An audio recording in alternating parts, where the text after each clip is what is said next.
Hello everyone, welcome to my channel.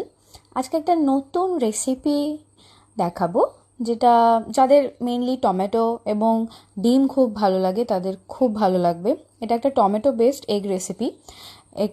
এটা নাম হচ্ছে সাকসুকা বলে, যেটা অ্যাকচুয়ালি ডিমটা কাঁচা হিসেবেই রান্না করে তৈরি করা হয়। তো আস্তে আস্তে প্রসেসটা দেখে নিই কীভাবে করলাম আমি। প্রথমে কড়াইয়ে তেল দিতে হবে, যেটা তেল হোক ঘি হোক যে যার মতো ব্যবহার করতে পারো। আমি ঘি ব্যবহার করেছি। তারপর কুচনো পেঁয়াজ, এবং পেঁয়াজটা একটু লাল লাল হালকা ব্রাউন করে ভাজতে হবে।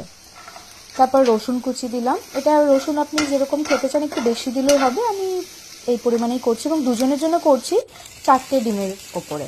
তারপর ক্যাপসিকাম, এরপর আপনি রেড বেল পেপার হতে পারে, ইয়েলো বেল পেপার আপনার পছন্দ মতন দিতে পারেন।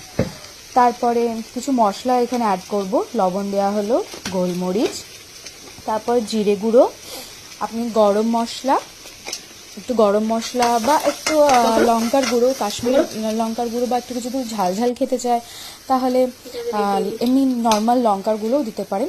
এটা হচ্ছে টমেটো বেসের ওপর, তো পুরোটাই টমেটো খোসা ছাড়িয়ে সুন্দর করে কেটে দিতে হবে।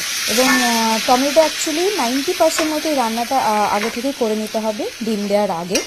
সুন্দরভাবে যতটা একদম রান্না হয়ে যাবে একদম 90%-এর মতো, তারপরে আপনি ডিম দিতে পারেন। এবং আমি 4টে ডিমের ওপর করেছি, তো সেই হিসাবেই দিচ্ছি। এবং এক একটা ডিম দেওয়ার পরে একটু একটু ফাঁক করে দেবেন, কারণ ডিমগুলো মিশে যেতে পারে, সে রান্নার সময় মিশে যাবে হয়তো, কিন্তু 4টে ডিম আলাদা আলাদা করে এভাবে যদি কেটে কেটে দেন তাহলে একটু দেখতে ভালো লাগবে যে 4টে ডিম আলাদাভাবে আছে। তো এক একটা ডিম এইভাবেই আমি ভেঙে ভেঙে দিয়েছি, আরও 2টো দিতে হবে।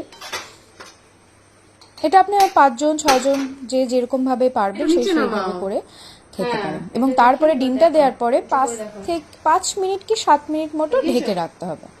তারপরে এই সাকসুকাটা তৈরি হয়ে যাবে এবং এটা খেতে খুব সুন্দর হয়েছিল। এবার করব প্লেটিং।